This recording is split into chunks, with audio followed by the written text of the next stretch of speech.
the United States has seized a massive oil tanker carrying Venezuelan oil, and the United States is alleging that this tanker is a part of a larger network of illicit smuggling by the Venezuelans, which benefit the Houthis, the Iranian Revolutionary Guard Corps, and many others.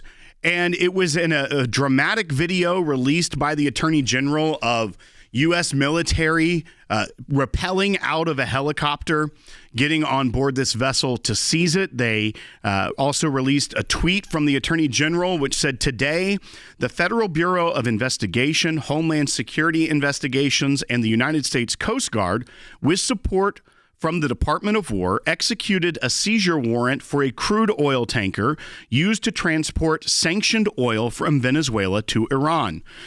For multiple years, the oil tanker has been sanctioned by the United States due to its involvement in an illicit oil shipping network supporting foreign terrorist organizations.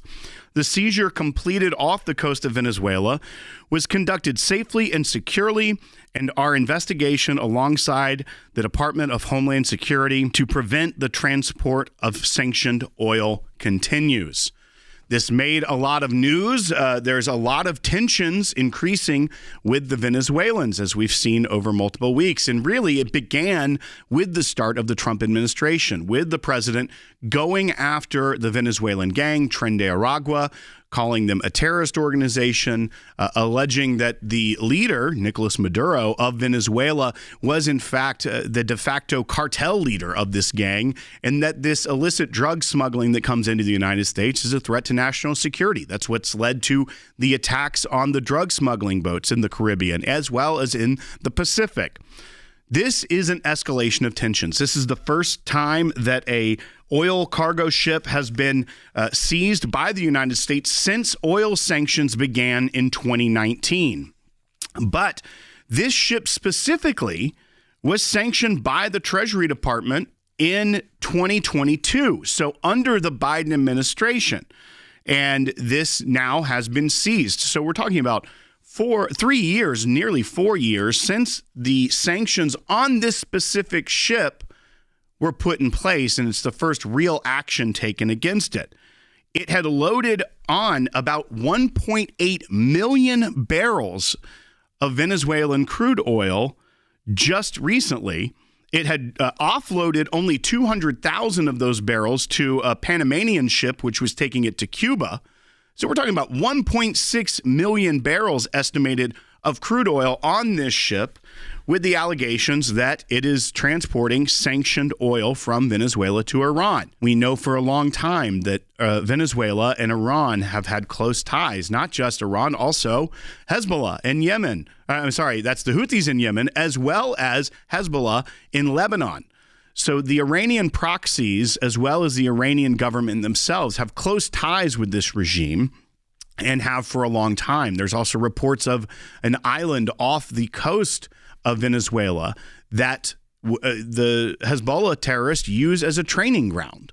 So it's not just a friendly economic relationship between the terrorist regimes and the Maduro regime. It's also a training and military style partnership.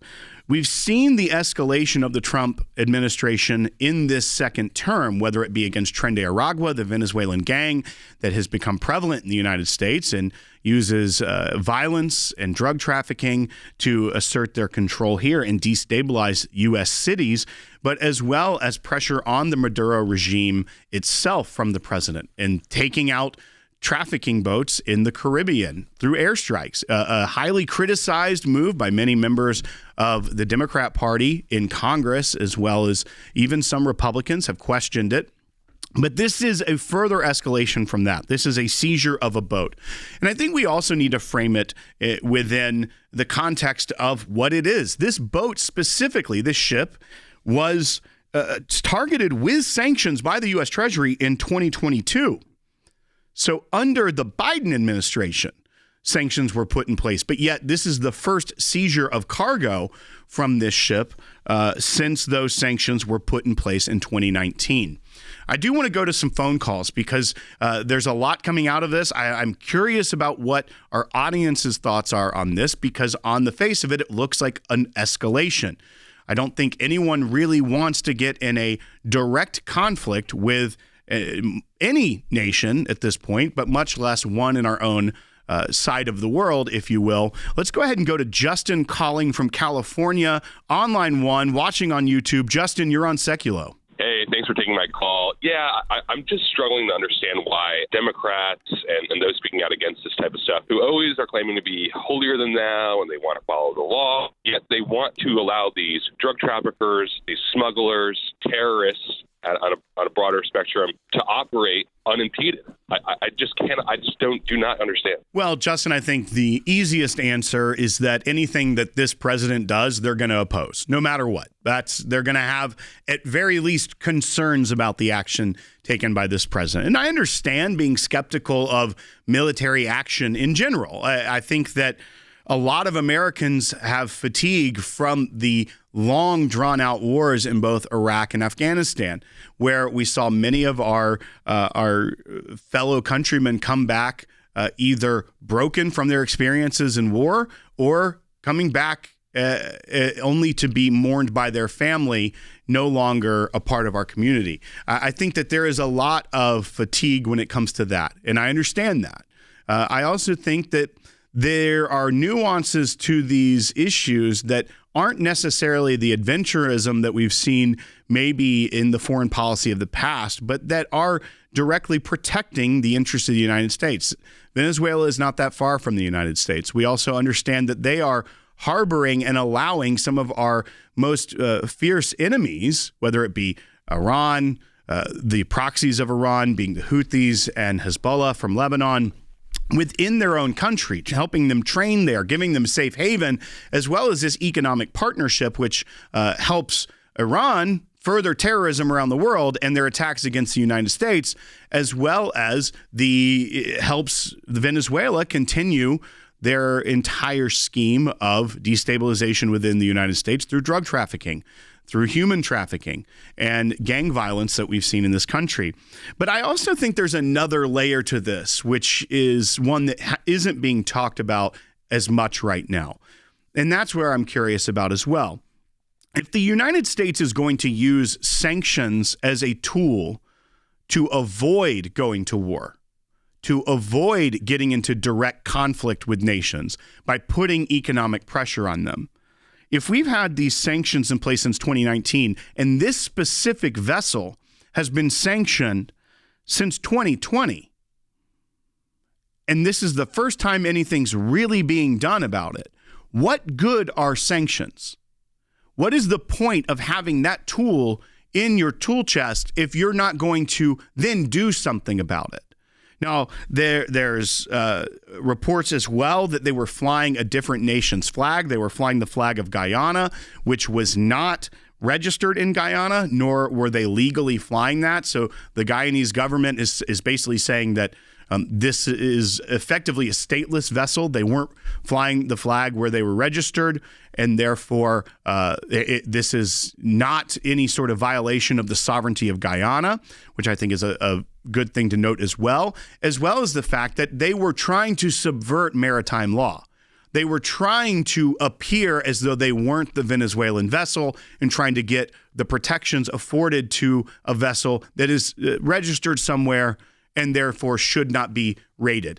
The Venezuelan government is saying this is piracy. That tells you a lot about this, is that they knew that they were trying to get around the maritime law and pull a fast one on the U.S. government, and it didn't work out. So they are going to claim it's piracy.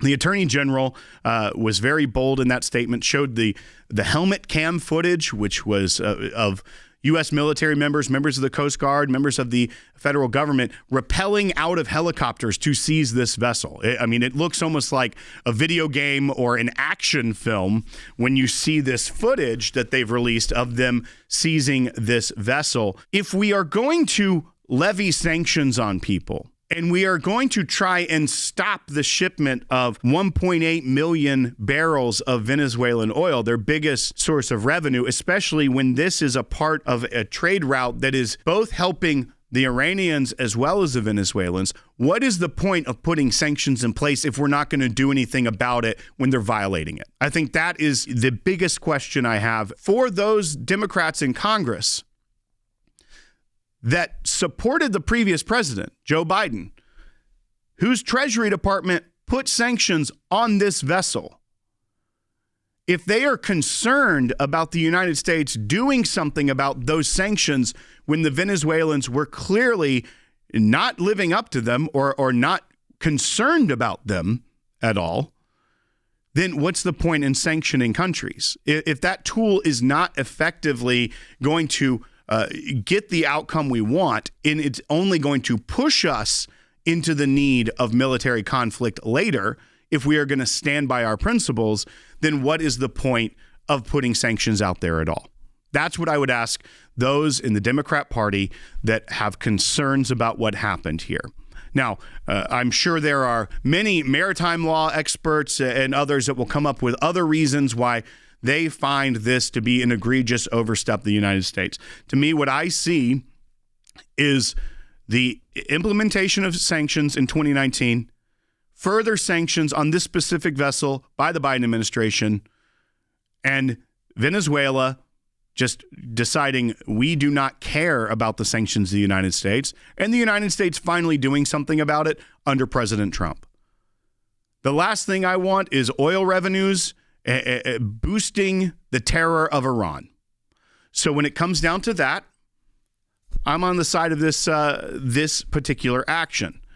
We'll see how it plays out. I'm sure that those in Congress are going to be loud, and they're going to want to see receipts why they think this was an Iranian-backed operation that was going on here. But I think it tells you all you need to know that this vessel was sanctioned by the Biden administration. Just now, something is being done about it.